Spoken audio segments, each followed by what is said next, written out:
গতকাল থেকে শুরু হয়েছে এই অঝোর বৃষ্টি, থামার যেন নাম নেই। যদিও এই আবহাওয়াটা মন্দ লাগছে না। আজ পূর্ণিমা, তাই বাড়িতে হচ্ছে লক্ষ্মী পুজো। প্রসাদ নেওয়ার পর গরম গরম বেগনি দিয়ে মুড়ি খেয়ে আমি আবার পড়তে বসে পড়েছি, কারণ আমার সামনেই পরীক্ষা। বৃষ্টি তো আর থামবে না, তাই আমাদের আজ হয়েছিল ভাত, ডিম ভাজা, বেগুন ভাজা আর কাঁচকলা ভাজা। টানা বৃষ্টি আর ড্যাম থেকে জল ছাড়ার ফলে আমাদের এদিকে বান চলে এসেছিল, তাই আজ বিকালবেলাতে একটু বৃষ্টি থামার সাথে সাথেই আমি চলে গেছিলাম বান দেখতে।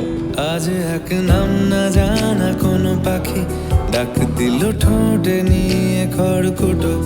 আজ এলো কোন জানা বিকেল, গান দিল গোধূলি এক মুঠো। রাত্রে হয়েছিল চিকেন বিরিয়ানি। তো আজকের দিনটা তো খুব সুন্দর কাটলো। আর ভিডিওটা ভালো লাগলে লাইক আর চ্যানেলটা সাবস্ক্রাইব করে পাশে থাকবে। টাটা।